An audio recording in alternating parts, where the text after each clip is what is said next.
All right, on to the Silverbacks. Let's see what our boys are doing. Okay, yeah, so as far as the Silverbacks are concerned, I'll tell you, on Friday they flew out to Cairo. They're in camp now. They're in camp now in Egypt. The Silverbacks, for somebody who's watching us who might not know, actually, Uganda's men's national basketball team.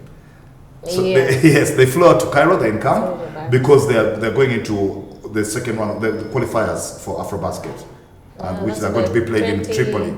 21st, 22nd? Yeah, they are going to be played in Tripoli, Libya, at the weekend. This weekend, yeah. Oh, okay. Yeah, Tripoli, Libya. So because they played the first round, as you saw. They played the first round already.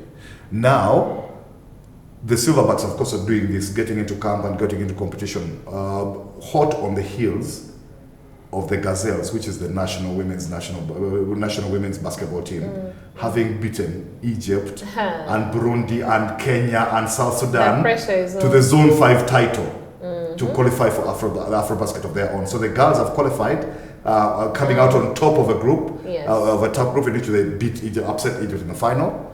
And now the boys have gone to try and emulate them. Now the difference is that for the boys, the Silverbacks, from the first round of qualifiers, they have only one win, which puts them in third position. They beat Nigeria in those qualifiers in Egypt, you remember.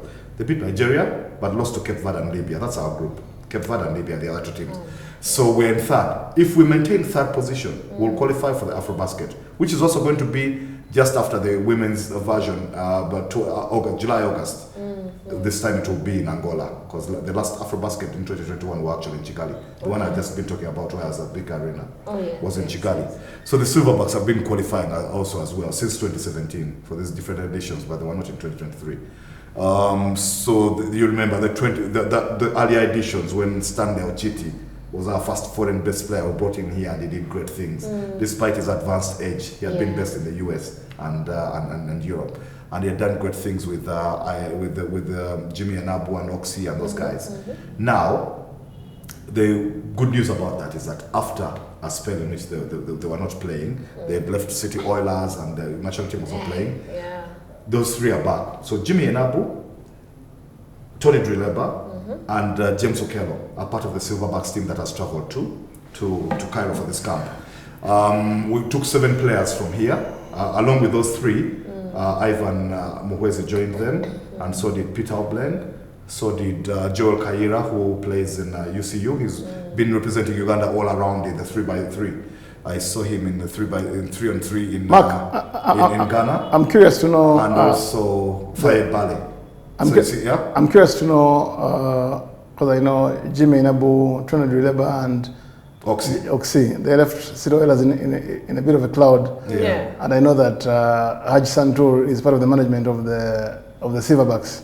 So what's been the relationship like? Well, it's I think proximity is going to help to break that ice. Whatever bad blood was flowing between those 3 and City Oilers, when you get into camp together, you start to share meals and training and practice and things and all. The camaraderie just works itself. I mean, it's very important for tournament. Yes, I've been part of. I've been in a hotel. I was in a hotel actually that the Silverbacks used in Kigali in 2021, and saw how the chemistry is built in a camp like that. I'd wake up and join them for practice in the morning, and saw how the team was getting together. I've been have breakfast with them, go and watch them in practice, and then they'd come back. I mean, you're riding on the same bus, you're using the same lifts in the hotel, you're sitting in the same lobbies, you know, that kind of thing. You're talking and things. I think it should break the ice. Because when it talks about management, Haji Santu from City Oilers is part of the management of Silverbacks, and so is the coach, their former coach Mande Jiruni, who's also former Oilers, is the head coach. Even Andrew Tendo. Andrew Tendo is the assistant, the current Oilers coach. And Ben Komakech is the video analyst, who's also part of the current Oilers team. Okay. But he's played for forever with Jimmy and Oxy and he has a big bond with Jimmy. Jimmy's and then Albert Ahabwe. Was Jimmy the first round though? Wow. Yeah. Was he? Yes, they were there.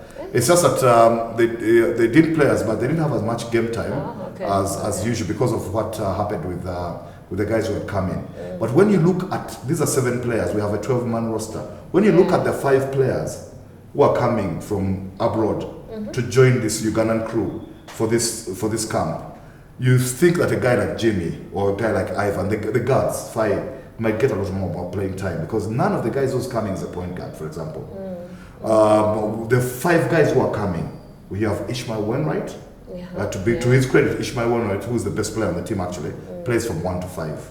He plays all the roles. He can play point guard, he can play shooting guard, he can play at the 3 and the 4. He can even be your center. He's only 6'5", but the guy has got the chest of a running back, of an American football body. So and he can hold his own in the paint. So he's coming. Ishmael Wainwright these days plays his basketball in Israel. He was playing in Europe in Germany and France, and then had stints with in the NBA with the Portland Trail Blazers, with the Phoenix Suns, started at the Toronto Raptors actually, and then has gone back to Europe. He's in Israel now. Dengu is coming from Portugal. They've got Jonathan Komangun, who is the biggest player on the team at 6'11". He's coming to give us some size. He's coming in from the UK. Emmanuel Omala, big, strong lad as well, plays in Germany as well, is coming. And then the best shooter on the team now that you don't have Arthur Kaluma coming, you don't have Adam Seiko coming. And Robinson Opong Odoch is the best shooter who will be on that team because he's a strict shooter who, when he gets hot, some of the biggest wins we've had, especially the ones against Nigeria, Opong was dropping threes it was raining threes from Opong. When he's hot, he's hot. So he's coming, and as a veteran, he's been around the league. He's a basketball nomad. Played all over Africa, played Canada, everywhere. So those are the 5 guys coming. Odoch, Opong, Ish, Dengu, Komangun, and Emmanuel Omala to join these locals. So they should form a good team. Now the problem is, they only managed to beat Nigeria. Everybody beat Nigeria at the first qualifiers because Nigeria was so disorganized. The players were rioting over money and things, and the big boys didn't show. So Nigeria patched together the team quickly, brought it down, and they got beat by all of us 3, by Cape Verde, Libya, and us, Uganda. Now they've reorganized. They will still not have the biggest NBA stars because if Nigeria played their best players, the only competition they have is actually from the likes of Serbia and France and the US.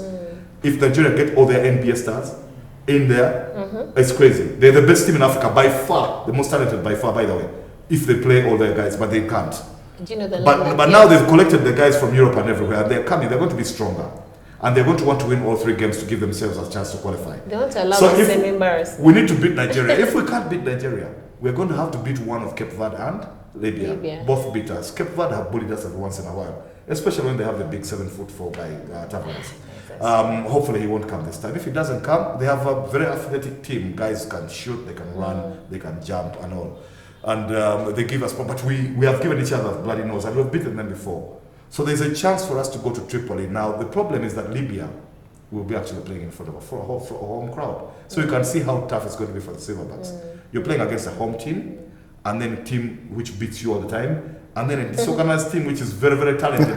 That when they organize, they can beat you. We need that. Hopefully they'll be disorganized on the day. I hope so. But they're saying, I've heard somewhere that they're going to be more organized for this window than before. Because they are on 0 points, they're bottom of the table. But I've never heard of an organized Nigerian team in anything, be it Olympics, be it football. You guys are listen, they're obscenely talented.